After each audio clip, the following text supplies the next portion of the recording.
From Tally to Cali, it's time to wake up. Wake up! Wake up! Warchant.com is your ultimate Seminole sports source. And this is Wake Up Warchant, presented by Vitamin Energy. The vitamins. The energy. Now here's Warchant.com's Aslan Hajavandi and Corey Clark.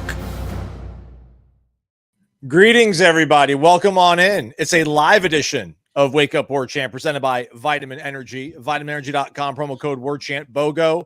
Buy one, get one free. Check it out.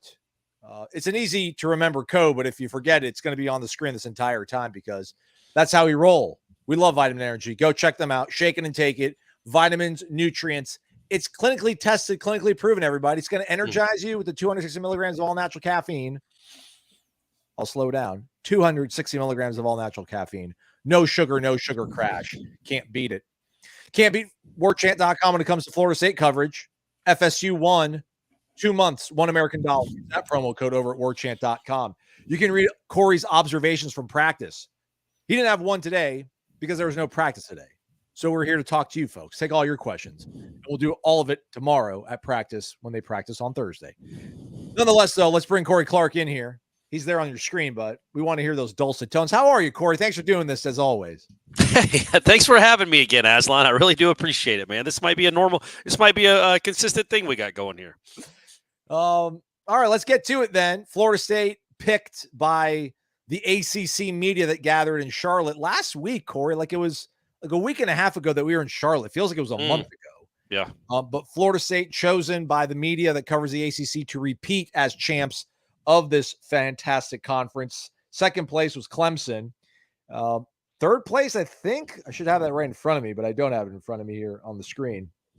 But third place was Miami, NC State fourth, Louisville fifth. Okay. Cal got 2 first place votes. They're 10th. BC got a first place vote. They're 14th. Order has been restored in the Atlantic Coast Conference. Yes?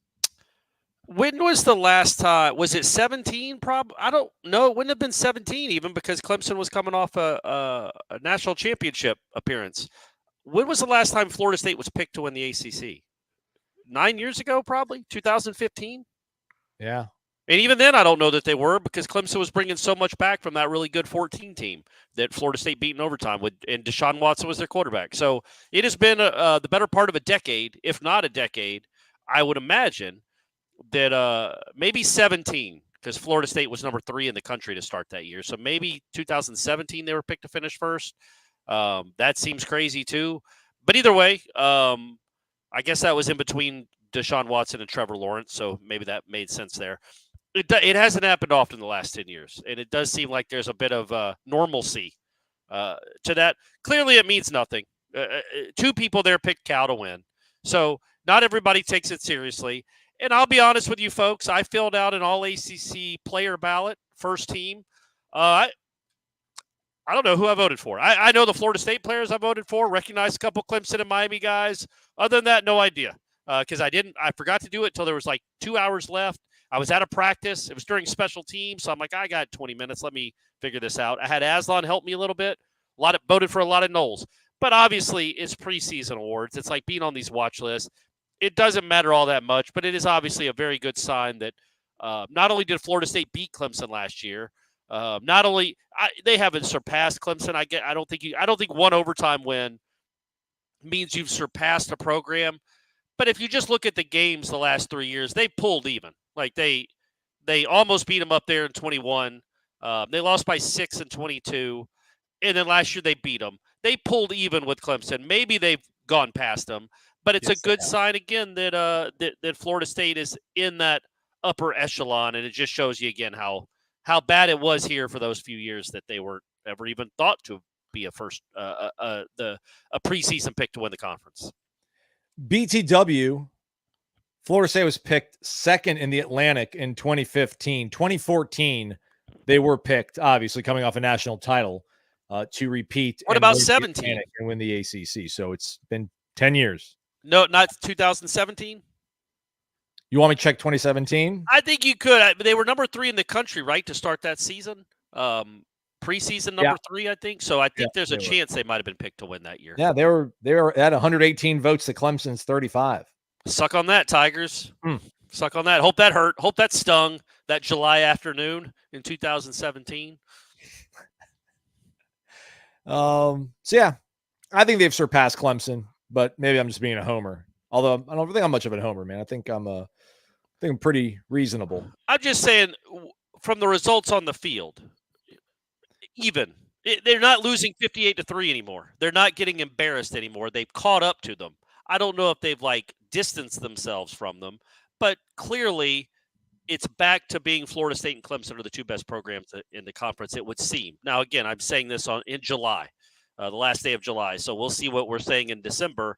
But yeah, I think it's a good sign. I think it shows because they do have so many new faces, right, Aslan?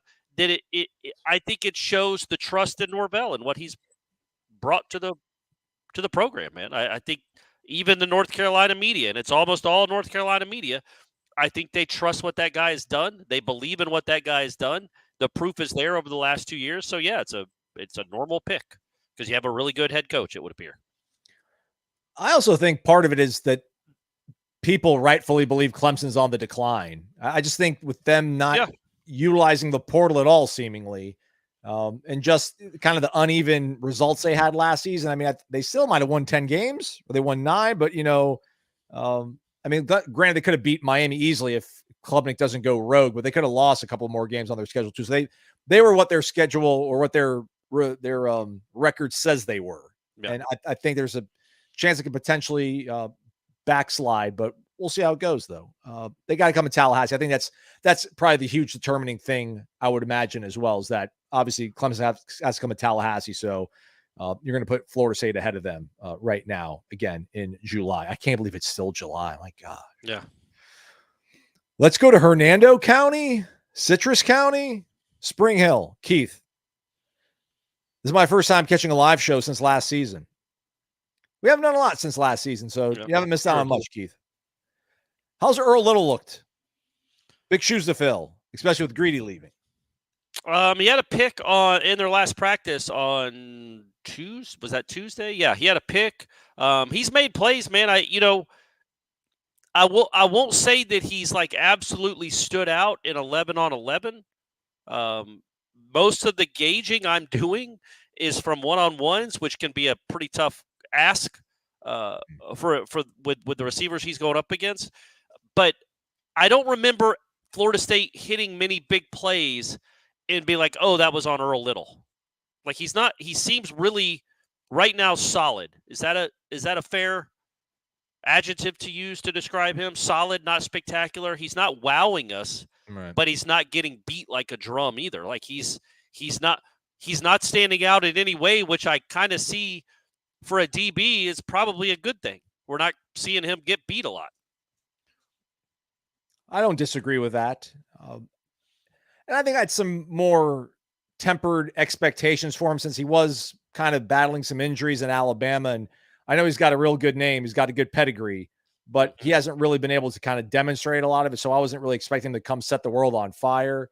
But I agree with that sort of assessment. It's been solid, not spectacular, but again, 19 more practices he has to get ready for the Georgia Tech game. And then obviously we'll see him grow throughout the season. But yeah, I mean, there's potential that you're going to be a little bit not as great at that spot as you were last year. And not so much, I don't think, Greedy, but just Jarian, man. I mean, Jarian was solid. I mean, I know Jarian kind of maybe got off on the wrong foot in Florida State, but nobody was playing all that great in 21. So I think so much of that kind of got stuck on him. And it was hard for him to shake off, even after he had a really good game against Florida in 2022, although they allowed 40-some points. But he's doing really well in NFL training camp right now. So that's going to be a tough thing to replicate, but they're good there. They're good there. I'm not concerned. But then again, you look at this roster. I mean, is there anywhere that you could say you are concerned? That's a strong word, but I mean, you feel pretty good about where they're at right now, again, through 6 practices. Honestly, the only concern I have, again, linebacker, as we talked about yesterday, DJ Lundy has been limited. And I do like how the transfers have looked. And Cryer and Nicholson make flashes. It's just, if a linebacker chooses a wrong gap consistently or isn't where they're supposed to be, that's how you give up some huge chunk run plays. And you had 2 guys last year that had played 4 years of football each and had probably combined for, 600 tackles in their lives. played a ton of football. No matter who's playing this year, you're going to have guys that just don't have a lot of experience, and there's going to be some growing pains. So I'm still concerned about that. It's certainly a question mark. And then also tight end. I don't know. I know Kyle Morlock has been really good. Jackson West, up and down. I foresee him being the second string backup kind of tight end to Morlock right now, but obviously that going from Jaheim Bell Morlock combination to what I think right now is Morlock Jackson West combination, you're losing some playmaking ability and some athleticism at that position. But you might be a good run blocking team. Jackson West can do that. He can put he can get his nose dirty. Yeah, you're more than adequate at tight end. You're being greedy right now, Corey. But I get it. You had all this last. I'm being year. Greedy, Vance. Yeah, being greedy. No, I wouldn't say you're more than adequate. I think right now you're adequate. But there's some things that might, there's some room to grow for sure in the next 3 weeks. I think Morlock has been good enough. He makes you, more. Yeah, you're right. Yeah, there probably aren't many teams. We'll see how the season goes. There aren't a whole lot of teams in this conference. They're going to have better tight ends than Kyle Morlock. That guy's good, man. You got a good one. So you're right. If you're just looking at the starting position, I just worry about the depth there at that position right now. bang! Let's go, man. My goodness, James B. Wild man. What? Bang! Bang! What? James B, everybody. 200 American in the jar. Man. Small face hundreds, you think, Corey, or big face modern $100 bills put in the jar? Big face. James B's a modern man. He's going to give us modern money. I got it. James B, thank you, buddy. That's very, very kind, man. James B's the dude, everybody. You know this. We might even have somebody from the Warchant crew out in your neck of the woods, James B, at a Seminole Club meeting in Pensacola later next month, which is crazy to say. I mean, it's tomorrow's August. It makes it sound so far away, but it's not. Not either one of these guys. Yeah, we'll be in different cities, but yeah, we could be represented at the booster event. So, like, Brady Clark's already got his driving test is on the books. Like, there's an appointment and everything. Yep, just confirmed it. That Thursday. It's pretty scary. I have about 12% confidence that he's going to pass. So I'm gonna have to drive back to wherever we confirm this thing at, and hope round 2 goes better. Well, also, in Georgia, you got a parallel park, which is just dumb. It's crazy. But what's dumb about it is if you don't do it well, you fail. As if that's the most important thing about driving. I haven't parallel parked since my driver's test. I just don't do it. I'll be like, I'll go find a better spot. I'll go find a parking garage. I don't trust myself to do it even with a backup camera. But it's like if you don't do that well, you could do everything else great. If you don't parallel park well, sorry, you fail. It's like, what? I know, and they don't even have to do that in Florida. It's just dumb. He should take it down here. I should get him to take it down. That's what I'm saying. Why don't we do that? I think we should get Brady to do his test down in Florida. You're right. I don't trust him at all with the parallel parking. I think Florida's 3-point turns, right? Yeah. It's piece of cake. 9-year-olds can do that. That's simple. All right, we'll do that. Nonetheless, James saying great to see you guys live once again. Great to be here, James. This freshman class has got me really excited. I think it shows how far our high school recruiting has come and that the future is bright. How about y'all? I was thinking about that today because I wrote a notebook that it's either on the site now or it'll be on the site in the next hour or two. Norvell talking about those young guys yesterday at the end of practice. And like you talked about, like trying to throw them into the fire, get them to get comfortable as quickly as they can. And I was like, we talk about I like what I've seen out of the freshman DBs. I like what I've seen out of the freshman wide receivers, especially McCoy. And then I think Elijah Moore, too, is in his realm. He's not as good as McCoy right now, in my opinion, but he could be. The tight end, Amari Williams, and the running backs. We like what we see, but it's like we all know where football games are won and lost, and it's the line of scrimmage, and I legitimately don't have an opinion on any of those guys. I haven't watched enough. They haven't done enough to stand out to me, and they're not supposed to. They're freshmen on a top 10-ish football program. But the line of scrimmage is what let's see what that looks like as this year goes on, because I think James B., I get it. It's good to be excited about Danzy and McCoy and those guys. I want some linemen to be excited about on both sides of the ball, because that's when you know your team has a chance to be really good for the foreseeable future. Yeah, and the early results like on D.D. Holmes and Jamori Flagg and Denaz White, it's too early to make any determination. Yeah. And I think, we've mentioned all the guys that we like on the defensive line, and there's enough of those guys to where you don't need them to be ready. And Corey's not saying these guys on the offensive line to be ready, but it'd be cool if you had, again, like that Will Campbell kind of guy that just absolute bona fide stud where, once he reports at campus, the clock is running on him to get out of here and go to the pros after 3 seasons. I mean, Jonathan Daniels, I thought, had a pretty good camp. Yeah, so you're right. That's a good name. Yeah. I don't think he's challenging, though, for any kind of starting role. No. But we've talked about it. They got 5 guys on the team that have over 2,000 snaps. So I don't even know if they got the number 1 offensive lineman this past year, if that guy would have been competing for. No, they wouldn't be. I just feel like I probably would feel better with a 22-year-old kid who's played 2,000 reps and might have a wart or two versus like a 19-year-old kid that hasn't done it yet.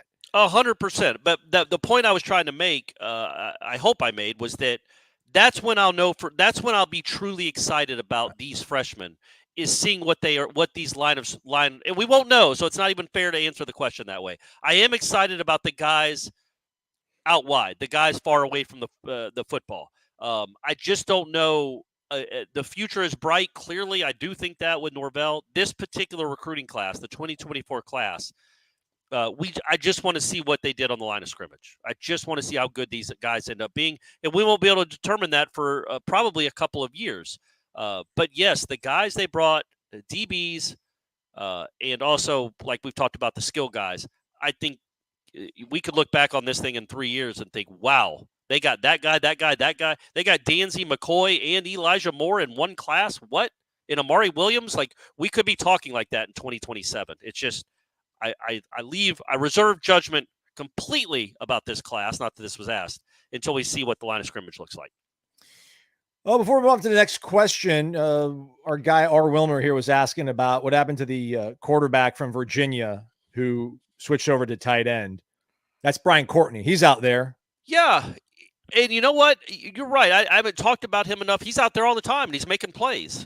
He's just not maybe a physical presence, but he makes plays in the certainly in the one-on-ones, but even in 7-on-7 and 11-on-11, he's made some nice catches. I failed to mention him.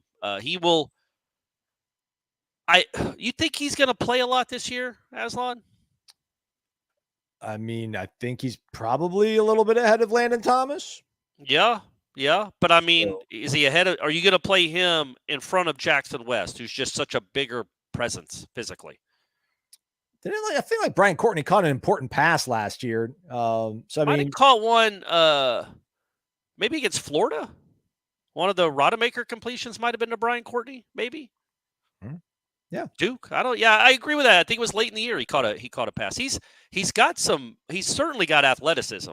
And he's a nice target. He's a good receiving tight end. You already got one of those though, and he's a lot bigger. So I just wonder where he fits in on this depth chart, but I do think he'll play. I just don't know how much. Let's go to Corey Bates. Corey Bates in the house. What's up, Corey? Appreciate you, man. Dollar bills, y'all. What up, gang? How loud do you foresee the home opener getting with renovations? Corey, I look forward to your stand-up Netflix special when DJ wins the Heisman. Thank you, Corey. Thank you for the kind dollars. That's from headlines. I think somebody challenged us that maybe if DJ wins the Heisman, instead of an hour number 2, I have to do a stand-up special. Clearly not going to be on Netflix. And I also didn't agree to it because Jeff's like, well, you're funny. And I'm like, yeah, man, I can be funny in the moment, riffing off something. Am I going to go to Corner Pocket and just do crowd work for 30? Like, look at this guy. Look at this guy. Drink. Where are you from, sir? Oh, you're from Tallahassee. Okay. Next, like I can't do that. So yeah, I'm not doing a comedy special. There will definitely be an hour number 2 if DJ wins the Heisman. I would say I would do a month long of hour number 2s if DJ wins the Heisman. Yeah, I think you're selling yourself short, and you're not a humble person. I think if we sat down, I am a humble person. What's the matter with you? I think if we sat down in a room, even just you and I think we could knock out, I think, a funny 20-minute set for you. Like a legitimate, funny, smart 20 minutes. Now, it would take a lot of time. I mean, but we could do it. What's the deal with socks? Why does only one come out of the dryer? Where does the other one go? I could bring up some old classics. But yeah, no, I don't think there's any chance. I think if I sat down for the next 3 months, let's say it's October and DJ is clearly on his way to winning the Heisman, and I started concentrating for 2 months, I could maybe come up with like 8 solid jokes. And the rest would be filler and crowd work. But to the other question, how loud do you think it's going to be? It's definitely going to make an impact.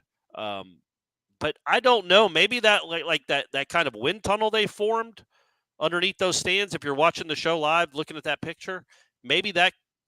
Can you put speakers in there and simulate crowd noise? I know you can't do that in the NFL. Is that a college rule too? Well, I think they still haven't fully put up the temporary bleachers that's going to fill in some of these gaps. If you're watching the video, what I'm zooming in on now, I think this is only but a fraction of the temporary bleachers that they're going to put in. So is that the picture we posted on Tuesday? Because I know our account on Twitter posted the absolute latest updates, but on Tuesday afternoon. This was from today's Wednesday. Yeah, this was from Tuesday. A subscriber on the Warchant message board posted it. So I don't know if they did it themselves or took it off our Twitter account, but I can go look at our Twitter account and see how much progress we're making on it. I just thought the temporary bleachers in our picture that we took on Tuesday, they seemed more built than that. There was more structure to them. More filled in. Yeah. Well, I mean, in the bigger scheme of things, I mean, yeah, there's going to be a difference with the sound, but I think their players are going to be better than most any other team that's coming into Doak Campbell Stadium this year. So I don't think Florida is going to eke out of here because there was only 55,000 people screaming as opposed to 78,000. So I'm not using that for an excuse. I hope nobody else is trying to use that for an excuse. I don't really think it's going to. I don't know if even the players would admit to us off the record, like, yeah, man, it just doesn't feel like the same juice being in the stadium anymore. Well, but that wasn't really the question. But the question is like, how loud can it get? And honestly, Corey, we just don't know. Like, I have no idea. I've never covered a game in a stadium that looks like that. I just think, just mathematically and logically, you've lost 20,000 seats, so it'll be 25% less loud than at peak fever Doak Campbell Stadium. Like, what was the bit like Miami last year, the fourth quarter against Miami? It'll be, the peak, the ceiling for the volume should be 20% less of that, I would think. But I have no idea how the sound will bounce off those columns in board 2x4s in the dirt. Maybe the dirt traps the noise in there and it makes it even louder. Well, it also depends, who are you going to be missing? Like, who are the 20,000 that are not going to be there? Because maybe the guys that like sitting down at games aren't going to be there. So you're not, and they didn't bring a lot of volume in the first place. Yeah. Quality over quantity, right? Yeah. Quality over quantity. How about this, though? Virginia Tech quarterback Kyron Drones on Shedeur Sanders' podcast said that Florida State's atmosphere was overhyped. Says it wasn't even better than a place like Louisville. And that was with a full stadium. So who knows? Maybe I'm underselling the impact. Right. Kyron Drones will tell you it's like a library in there. And that's why he performed so well that game. And the Hokies played so well. Yeah. When I first saw that tweet on Wednesday, I'm like, I didn't see the atmosphere part of it. And I thought he just called Florida State overhyped. But he called the atmosphere overhyped, which is whatever, man. It was a nooner, I think. It was a noon game against a team that had a 500 record. But yeah, it's sure. But, come into Doak with an 8-0 record, playing a top 10 Florida State team, then tell me about the atmosphere. Get a better record yourself. Get some juices flowing because of who Florida State is playing, and then we'll see how, because I can promise you when it's a big game or a rivalry, Doak is a heck of a lot louder than Louisville. We got 2 questions from this. This was the first one to come across. Jan 7667. Jeff Cameron was saying, while Florida State may not have a number 1 wide receiver, But if they've got 2 2s and 2 3s, maybe even tougher than having a single dude or 2 to cover. So strength in numbers. Yeah, I would say right now, I mean, look, I think Malik Benson, to me, is the one guy that I've already penciled in as absolutely clear-cut, definite starter. Does that mean he's the number one? I don't know. I foresee him having the most catches on this team, but, he's not going to be the number one wide receiver on any team from Florida State that won 10 games in your lifetime? Would he be a number one wide receiver? I think he'd be this version of Malik, I think, is number one on 2022's team. I think he's more consistent in probably in totality, probably maybe a better overall receiver than Johnny, the 2022 version of Johnny. So maybe that one. And then 16, I guess, maybe better than I mean, who was it? Was Rudolph considered the number one receiver Rudolph, in 16? Yeah. I mean, Rudolph was a fine college receiver. He just, he came in as a 5-star superstar, and I think he went undrafted, didn't he? Yes. He played in the league, but I think he went undrafted. And maybe, who was it in 03? Crefonso Thorpe. Oh, until he got hurt. Yeah, Crefonso, and then PK was there too. Yeah, so I would say 2022 and 16, he's in the running. But it's also been a week.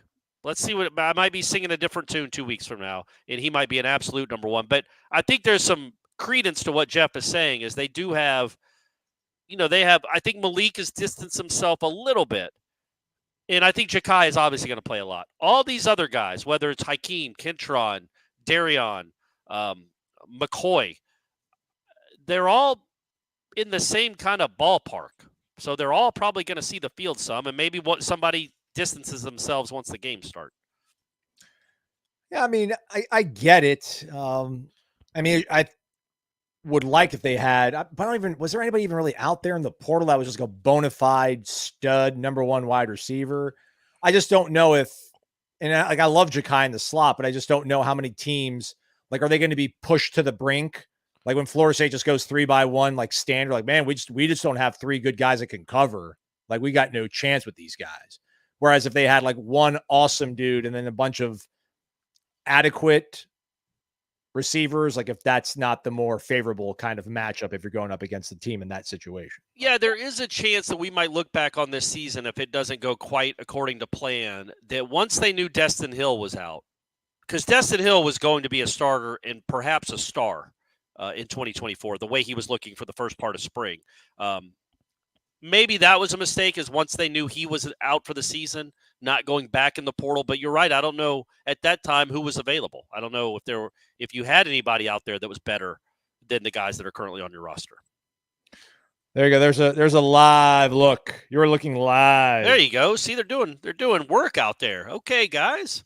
So yeah, that's going to cover up a good bit of it. They should put the band there. Oh no, that's behind the Florida State bench. Yeah. Yeah, you don't want that. You should put the band right. They should switch sides, number one, this year, and have the opposing team where the Florida State normally is. You agree with that or disagree with that? Placing them where now?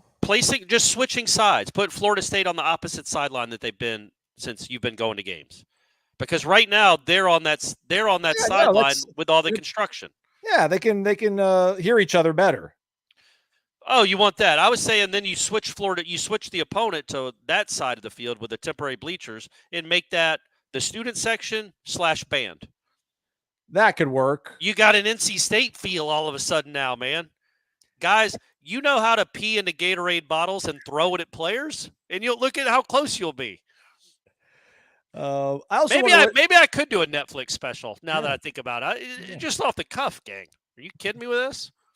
I also wonder, looking across the field and seeing the construction, I wonder if that will, create cognitive dissonance or something. Like Florida State's going to be looking ahead. They're going to see a normal, packed, beautiful, pristine Doak Campbell Stadium. Whereas, Florida's going to look across and be like, what's going on? I don't know. It's going to be like Baines walking onto the field about to blow the thing up. Yeah, that's true. It could play with their minds a little bit. Don Rurick says, I believe the SEC needs FSU and Clemson to stay in the ACC so we can keep funding their gravy train SEC money after all the ESPN sweetheart media deal with the ACC. There's a lot of acronyms in that one. That's right. Island Chief asks, what freshman is going to be on the field the most as of a way too early assessment, Corey Clark? It's McCoy. True freshman, or are we talking about? Yeah. I think it should be true freshman. Let's leave it at that. And I'll say LaWayne McCoy. I can't even think who would even be close. Danzy's going to play. Oh, by the way, we talked about the nickname. I got to give this guy credit because he sent me one earlier. You tell me what you think for Mekhi Danzy nickname of Dan Zam. Like Jean-Claude? Well, no, like Trans Am. Oh. Dan Zam. Dan Zam? Because the tie it's a fast car, it's a sports car. It's a tie to a long ago Florida State running back that got famous driving Trans Ams and smoking the Bandit. Okay, it's something, right? You see what I'm saying? Like I like Dan Zam. I think that's doable. I think that's doable. That was Jeff Harrelson, by the way, on Twitter, and then Shanna had one for me too. Where is it? In Danzy Trust. Instead of in I don't even know what that means. Come on, are you just trying to be nice to your ex-wife? That's terrible. Sorry. It is. I think she's saying like in Danzy we trust, but instead she just said in Danzy trust. Yeah, that is not good. Dan Zam's okay, but come on, Shanna. Yikes. Let me see here. Danzy in the moonlight, Danzy in the dark. Everybody Danzy now. Yep. I wanted to do something like Danzig. But I couldn't like Mother, but I mean we talked about that on headlines. It's like that's too obscure a song, and it's I doubt he listens to Danzig, so he probably wouldn't appreciate it. We got 3 weeks. We really got 3 years to figure a great one out. I'd like to have something locked and loaded before he scores his first touchdown. Those are all from Maverick GR on YouTube. Jason Goodnight, Diaper Danzy. Yeah, I thought about that one too, but I don't know where the diaper comes from other than it's just a Dick Vitale diaper. He's a freshman. He's a true freshman. Oh, that's true. You know what? That is true. But he can only do it for this year, but that's not bad. Diaper Danzy. Yeah. But what do you do to a diaper? Yeah. What's the deal with diapers? Why can't we reuse them anymore, gang? They can't come up with a way to wash them off and reuse them again? I think I've had 3 friends that tried that. Like they were going to go all environmentally conscious and green do reusable diapers. And I think it lasted for 1 week. And they're like, they saw what a baby did to a diaper. And they're like, what in the world? No chance. Tom Ortner's alive and well, everybody. I guess Tom I think Tom unplugs and lives a life in between football seasons. Shout out to him. Tom. Dollar bills, y'all. Says he can't wait for the season to start. Miss joining in on the fun in the chats. Having some fun with some other substances and waiting for my wings. Corey's trying to get in shape like you are in, and he likes the stash. So thank you, Tom. Appreciate you, man. Thank you, Tom. Appreciate it, buddy. Behave, Tom, this year. I like it. Seems relaxed. That seems like a relaxed evening for old Tom, old T-Bone. All right. Also, Rob Krause talking about switching sides of the stadium. Puts a construction sign in the front of the hard cam. Not the best look on TV. Well, no, I mean the cameras are going to stay where they're going to stay, so you're not going to see the construction. You just switch. Who gets what sideline. The cameras will be where they. I don't think they're going anywhere. So hopefully you won't see a lot of the construction. I don't think. Or would you? Would you see the construction more if the cameras are on top of it or across the field? Oh, if you'd see less of it if it was on that actual side of the construction. Yeah. So they and that's where the cameras normally are. Yeah. So they'll probably stay there, I guess. Tom also, by the way. That is great, Garrett. That's as good as it gets. So read it out loud, Aslan. Garrett saying Corey's stand-up special should be Corey Clark. Irony sharpens irony. That's good stuff. That's better than any joke I could come up with. I heard, Katie Ledecky, the all-world swimmer. Yeah. She's got a book. You know what the name of the book is?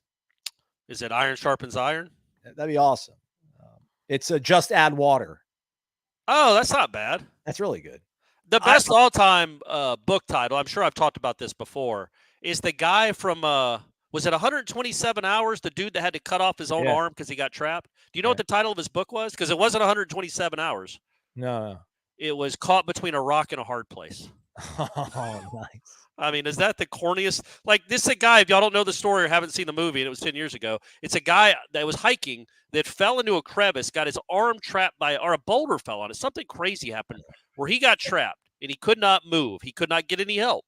And the only way he could survive was to take out a pocket knife and saw off his arm completely to free himself. And became a very famous story and a movie that I would never watch because who would want to see that? It's hard thinking about it, and it's incredible that he did it. Shows the power of the mind and everything. But come on, man, the book title is stuck between a rock and a hard place. That's tough. Ledecky won the 1500 today. I tweeted about it. She, it's crazy that she has the top 20 fastest times in that event in world history. The top 20 fastest are all one person. Like, and my point with a tweet is like, how do you still stay motivated? Like, because she ain't just running. That's not a 100-yard sprint. Yeah. That's 100. It's 1,500 meters. It takes her 15 minutes to win that race. That's 30 back and forths, I think. Yeah, right. And it's like, that's such a grueling event. How do you get up every morning and be like, because it's not like she's chasing something. She's already been the greatest of all time. How do you still have the self-motivation to continue to do it? It's really, really fascinating and impressive. Tom Mortner's back. So's Matthew Ogles says the snub really took it out of him this offseason, but he's finally ready to get back into the groove of being a fanatic Nole fan again. Okay. There we go. Nice. Good. I'm glad you guys were able to recharge your batteries. I'm glad a lot of folks stuck around and helped keep us moving and grooving here on the show when things get a little bit slower and a little bit more difficult and challenging to fill. Last one from Tom. Best tight end group you've ever seen at Florida State, true or false? Oh, false. Yeah. Last year was better. Tom Kirkpatrick, which recruit from this 25 class? Is that the one that's on campus right now? 25 is no. 25 is the current class. Ruh-roh. Who are we most excited to see? Let me pull it up. I'm going to say I don't have a choice. I don't have a pick. Because I will say, I mean, Solomon Thomas would be really nice. I would say C.J. Wiley, one of the wide receivers. Who's the highest rated wide receiver? Wiley. No, yeah, Wiley. By the slimmest of margins almost. And who's the DN? Who's the really good DN? Who's like the 5th DN in the country? He's just right above him. Javion Hilson. Yeah, Hilson. Yeah, that'd be fun too. It's always fun to watch dominant DNs and really good wide receivers. We've seen our share of dominant DNs here the last few years. I really like Kevin Wynn's tape. If you guys get bored later on, set a reminder to watch Kevin Wynn's film, Strong to Quite Strong. Okay, all right.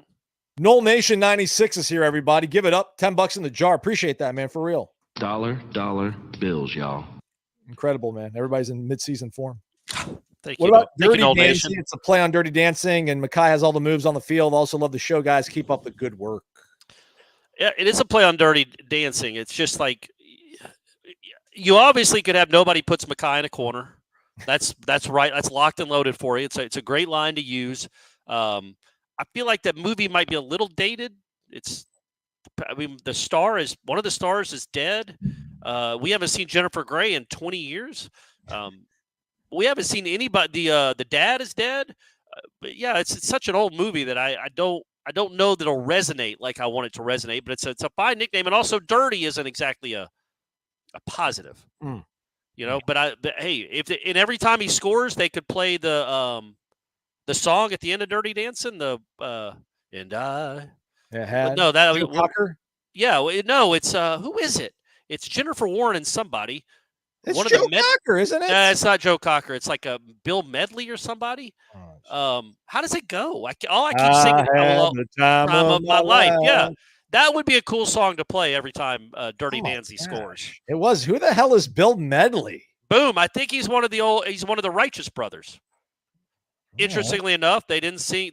Their last names weren't Righteous, but they were the Righteous Brothers, and they sang. They had that big hit from Ghost. Oh, Unchained Melody. Yeah, that's the Righteous Brothers. So Bill Medley had some hits now. All right, my bad, Bill. Yeah. Sound like a total like poor man's Joe Cocker, in my opinion. Love lift us up where we belong. Shout out to T. Giddy, who's in the house, dropping apparel in the mailbox for us and dollars in the tip jar. That's awesome, man. You're the dude, T. Giddy. Dollar bills, y'all. Always coming correct. Man. Old T. Gids. Thank you, man. Thank you very much. Thank you. Also always coming correct, Corner Pocket Bar and Grill, Tallahassee, Florida, cptallybar.com, the website. Lunch specials from 11 a.m. to 3 p.m. daily, Monday through Friday, except for that Tuesday when you get that Taco Tuesday all day, every day. As you're listening to this on your Thursday podcast, go get a cheesesteak sandwich. You can get your choice. Perhaps you want the chicken. Perhaps you want the steak variety. You make the pick. Look at that on a perfectly toasted bun. Curly fries optional. You get a whole slew of options for your side dish choice. Again, only $8.99 at the Corner Pocket Bar and Grill. And then come back later at night or maybe grab a cheesesteak sandwich at full price and just play some bingo and make some friends and hang out and have a good darn time. Apparently, so we finished in third at trivia on Tuesday night. It's a tough round, tough game. But the people that I play with, my friends that I play with, swear by the sweet potato curly fries or just the sweet potato fries. I don't like sweet potato stuff, so I don't eat them, but they say they're the best they've ever had. So again, I'm talking up the side dishes. You know the main is going to be great, but the side dishes are the truth too. Corner Pocket and cold beer and hot women, Aslan. What else do you need? And good-looking men. That too. I've never seen this guy before. Paul DeJean Cisco. What's up, Paul? That's a solid looking hat. Yeah, it is. Multicolored goatee, nice twist of the hair. Overall feeling about the team at this time. I mean, I feel what I saw from spring is just like 2-loss team possibly playing in Charlotte for the conference title. Yeah, no, that's exactly where I feel. They're not going to be dominant. Again, I don't even know that I would be able to notice what dominant looks like. But they are going to lose a game or two, and they're going to be in a lot of games. But I think they're going to be good to very good. And yes, they should be in Charlotte playing essentially in a playoff game in Charlotte. Yeah. So far through a week, I've seen enough where I think that's a reasonable expectation. They have not taken, in my mind, so far as we're looking here in late July, they have not taken a sizable step back from last year. Right. It's relatable talent. You know you're not as good at quarterback. You know you don't have Jared Burst. There's plenty of Renardo Green. You lost that, but I just think overall the defense is going to be good again. Not as good, but good, and the offense will be decent. So maybe awesome. I don't know if they can run the ball like we think they can. What would you think is more likely, either Peyton or Jones Jr. or Lolaheo? We can throw him in there as a dark horse. What's more likely, a defensive end gets over 13.5 sacks or DJ Uiagalelei has more than 3,500 yards passing? The sacks. I don't think either one of them are likely, but that's what 280, 300 yards a game almost. I'm talking about for 13 games or 12 games. That's like 300 yards a game. I don't foresee that because I think they're going to be a good running team. I don't think they're going to have to rely on the pass. Jordan threw for 3,200 in 2022. He threw for just shy of 28 this past season, but obviously didn't get to play all 12 games in the regular season. So what would he have put? So he threw for 2,800 in like 10 games, right? Yeah. So he averaged 280. So you can add another 840 to that. So he would have been around 3,700, 3,650 or something. Right. I just don't think they're gonna. They don't have Keon and Johnny. They don't have Jordan Travis. So I don't think they're gonna have similar passing numbers. But the running numbers better be better. I just think I need to go back and look at what their actual splits were in terms of not run to pass ratio, but just in terms of their overall yardage, in terms of passing yardage versus rushing yardage, and what it broke out to. Because I still feel like even without those weapons, he's still going to call a bunch of passing plays, right? Like they're not going to just they're not going to turn into Army and just grind out games and go into a second half. And I don't think you're going to see in the bottom of a screen FSU final, like 28, Miami 24.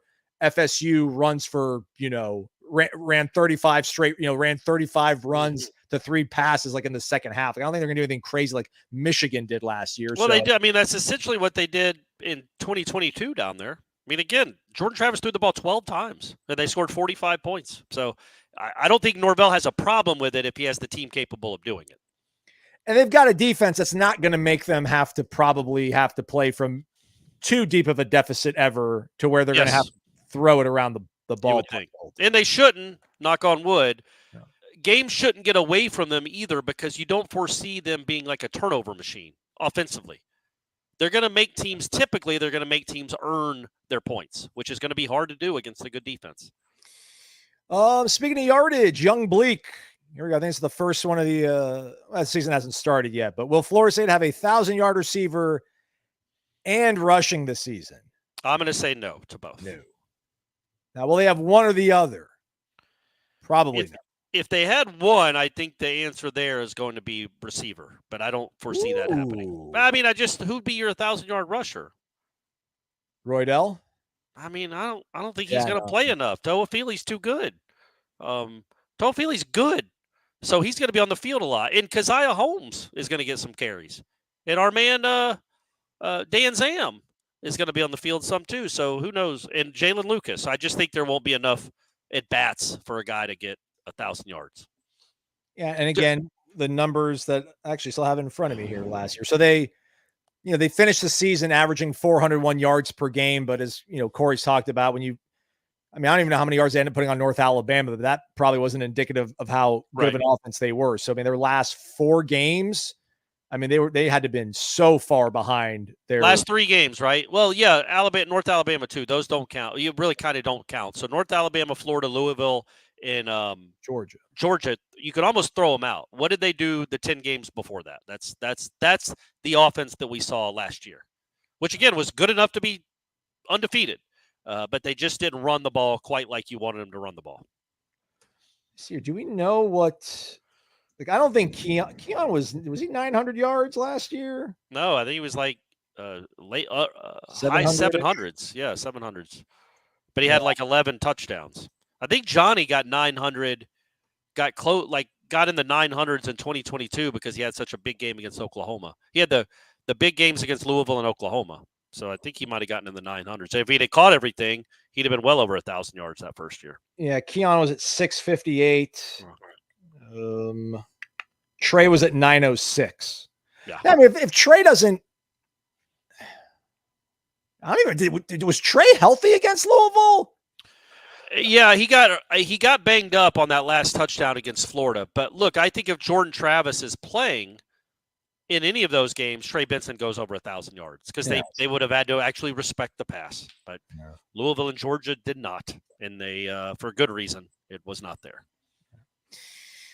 Here's Mike. How do you see Trevor Jackson working out as a quarterback, preferred walk-on who was rather highly recruited? I mean, look, he's up against it. There's no other way to say it. I mean, right now he's, we don't talk about depth charts, but there's 3 guys getting a lot more reps than him.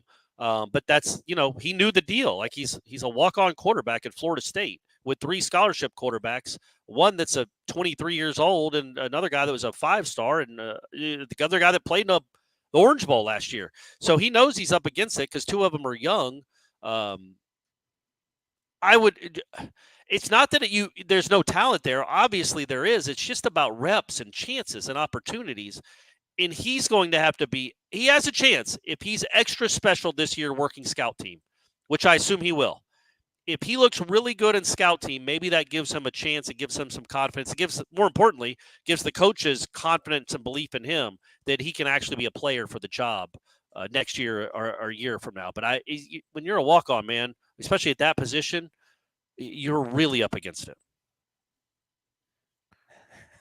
Okay. You like that one? Yankee Doodle Danzy. Okay, that's not bad. It's not bad. Also, Alex with some humor. Do you think Travis J finally contributes this year? This is the year. 2024 is his year. James B., what about Lawrence O'Feely combined yardage for 1,000? Club maybe, but I was thinking a really interesting. There's a chance there. I would imagine because he's going to get Trey. By the way, sorry, Trey ran for 906, caught 227 last year. So yeah, and Toafili I think will be more of a weapon. I mean, a third of that came on one play against Wake for Trey Benson. I think Toafili will be more of a consistent weapon in the passing game. I don't know if he's going to. I think he could get 300 or 400 yards receiving, honestly. But I don't know that he'll get 600 yards rushing. He might. It's a long season. What I was going to say, though, what about Jalen Lucas all-purpose yards? Could he get to 1,000? Because you got to count kickoff return and punt return. I think there's a chance my man can go. I bet he did at Indiana. I bet he was over 1,000 all-purpose yards at Indiana because I got to assume they were returning a lot of kicks last year. I don't think their defense was very good. So I assume he got over 1,000 all-purpose yards. He returned at 572 on kickoffs, 14 on punts. So that's what, 586? 586, okay. And then he had, I'll do the math, actually, I can't do the math. 275 rushing, 247 receiving. Yeah, so that's over 5. Yeah, he's over 1,000 yards. He did it. If you can do it at Indiana, you can do it at Florida State. 67 carries for him last year, over under that this year. Under. But how many total touches did he have?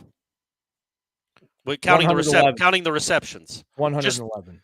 So he had, how many catches did he have last year? No, I'm sorry, 101. He had 67 rushes, 34 receptions. Well, he's not, I don't know. He might have 100 touches. He might be around 100 touches. If you're talking about that's 8 a game, which would be smart to give him the ball 8 times a game.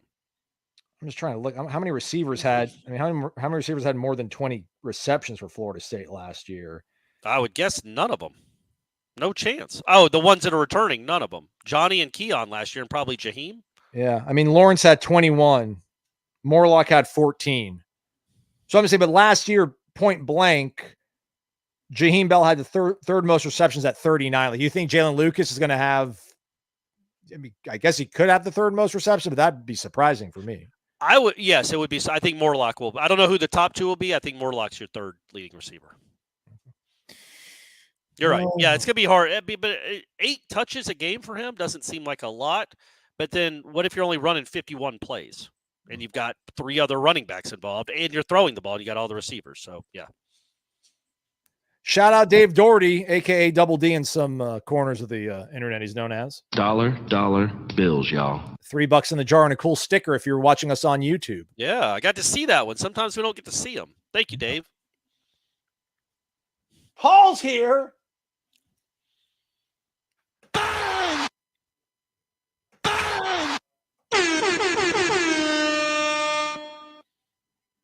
Let's go, man. This warms the heart. $100 from Paul. Thank you, Paul. Thanks for all you guys do. My wife and I wanted to add to Corey's box fan fund for Ireland. So what we're doing now that Stephanie has decided, and thank you very, very much, Paul. This is absolutely going to that fund. We can't take a box fan on a plane, and we don't want to check it because we're going to be getting in an Uber and on a train and then a ferry. Like it's a crazy day of travel. Again, we don't want to lug it around London either. Was it just totally not doable just to connect and fly into Dublin from your stop? Oh, absolutely. But I wanted a nonstop, Aslan. Come on, man. I wanted a nonstop flight from Orlando to Dublin. And I wanted to be there on Thursday, and that was the only way we could do it. But we're going to ship our box fan to Ireland, I think. That's the new plan. It's Ireland, man. I don't want to throw a country under the bus, but I think they probably got stores that sell fans, man. We're not 100% confident though, and what I'm thinking about, because you'll be there. When do you get there? What day of the week do you get there? Whenever August 20th is. Okay, so like Monday, Tuesday. Sure. And Jeff gets there Sunday, I think, because he's doing a whole week of shows. I don't want to just send a box fan ahead of time to a hotel because they're going to be like, "What in the world is this?" But I'd rather send it to one of you guys that are already out there, and you can hold on to it for a couple days. When are you going to ship it though? Like that thing's going to be on a boat, like the transit time. I know it needs to probably be it needs to be on the boat like tomorrow. I'm not sure. We got to carry on like small fan, but that's not going to do it enough. I need the noise, folks. If you're wondering, I'm not worried about being warm in Ireland. I need the noise, especially in a hotel. I've got to have noise to go to sleep. You know, but thank you, Paul. Now it's a reality. Thank you very much, my man. They make these things called phones, and they've got apps, and they can play things like white noise. No, it's not the same. It's not the same. I'll still hear that door slamming across the hall. Chris Robinson, shout out to C-Rob. Dollar bills, y'all. Hey, guys, thanks for helping me get through the mornings detailing cars. Love the show. Go Noles. Thank you. You're welcome, Chris. And that sounds like I wonder if that's a fun job. It seems like it's way too intricate for me. Like you've got to be like a almost OCD clean freak to do that kind of stuff. I don't want to compare my amateur work to, I'm sure, the flawless, dazzling work that Chris Robinson performs. But my first job was working at a car wash, and we were like a full service car wash. So you could either just get an exterior wash, you get an exterior wash with a vacuum, or you could get like Armor All packages and stuff. So we would do full details on cars. Like I wouldn't do those, but I would vacuum a car and then have to armor all the tires and armor all the dash and all the trim on the inside of the car. But I'm trying to do that as fast as I possibly can. I'm sure like you get into a groove, it's probably like painting almost. Like painting can be very tedious work, but like when you're in the detail game, probably just end up, you've seen so many different cars, you just know how to attack each one of them. And you're just like, all right, man, I'm gonna put in wake up in the earbuds. Yeah. I'll be done in an hour and a half, probably more than an hour and a half when you're doing a full detail, but the everyman show, Wake Up War Chant, some might say. Thanks, Chris. Appreciate it, man. Island Chiefs back. What's more likely? 6 games with 200 rushing yards or 6 games where the defense, we'll say they're giving up 17 points or less. I would say 200-yard rushing. Yeah. I like the defense a lot, but just 17, that's a small number. Yeah, I don't know how many times they did it last year. Yeah, I don't know how many times they did that last year. Like not LSU, not well, I guess Virginia Tech had 17, Duke had 20, Miami had 20, Florida had less than that. Georgia did not. That doesn't even count though. Georgia doesn't count. Louisville. Yeah, but yes, they're both probably likely, or they're close to likely. I just think from what I've seen so far, and as much as I'm starting to believe in this offensive line, we'll see again what I'm saying 2 weeks from now. I think they're going to run. I think they're going to be a good running team. I think they're going to have multiple. They have like 7 straight games in 2022 of 200 yards rushing or some crazy stat like that. I would they went all the way up from the bye week until the bowl game, I think, right? Yeah, that's right. So six straight games. Yeah. All right. I didn't get to hear the assessment. But we did talk about DJ a little bit earlier. Young Seminole was asking if we agree with Jeff's assessment on DJ. I did see the headline on the YouTube video, NFL throws. Yeah, man, he's capable. I just don't think there hasn't been any. He never lacked physical gifts in Corvallis or Clemson. It was just, did he get coached in a way that makes him feel comfortable and relaxed and, just confident in what he can do? I would think this staff is probably a little bit better than Jonathan Smith and Corvallis and probably a little bit better than Tony Elliott and Dabo and Clemson. But again, it's only 1 year he's got to get this all figured out. But again, I don't know exactly what Jeff's full assessment of DJ was. Florida State's got an above average college quarterback with a very high ceiling possibly. I don't know if he's going to hit it, but I feel good about where they're at right now offensively. Yeah, he's an NFL draft pick, and he's not a turnover machine. He's going to have some highs and lows, but I think he's going to be consistent, solid, maybe more than that. But again, I think the floor is solid. The ceiling, we don't know because he hadn't been with his coaching staff and these receivers long enough. But I do think his ceiling this year is probably higher than any time he's ever had a ceiling. And then his floor is like he's solid. Like he's not gonna turn the ball over 5 times. He makes the right reads. He's starting to see it quicker, I feel like, and getting the ball out to open guys quicker.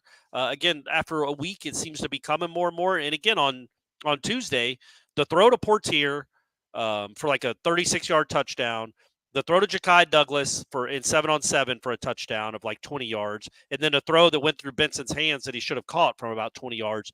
Those are absolutely NFL throws. Those are great, great throws, and he's making them on the regular now.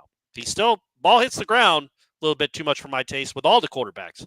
But yeah, I think DJ is coming on and is going to be. I don't know what Jeff said either. Who would listen to that show? But I do think that he is going to be a good college quarterback in 2024. All right, that's a wrap on the show. Thanks so much for doing this, everybody. Hit the thumbs up on your way out. Practice resumes on Thursday, so check out warchant.com probably around 8:30 in the morning. You'll see Twitter clips of guys running into practice, and then around 9:45 we'll have footage from those opening periods of practice, observations afterwards, interviews with coaches, maybe a stand-up, and then the Wake Up Warchant podcast. We'll be doing the Renegade Express mailbag, so subscribers of warchant.com, get over there, ask your questions. We'll answer them better than we did today. Actually, who knows?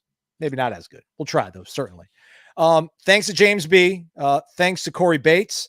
Thanks to Tom Ortner. Thanks to Thomas Giddings. Thanks to Nole Nation 96. Thanks to Dave Doherty, Paul Swinburne, as well as Chris Robinson. And again, all of you folks for asking questions, hanging out, hitting the thumbs up, telling your buddies about it, downloading the podcast. It's all so much appreciated. We're so close to football. Can't wait. For Corey Maslon, thanks for watching this edition of Wake Up Warchant Live, presented by Vitamin Energy.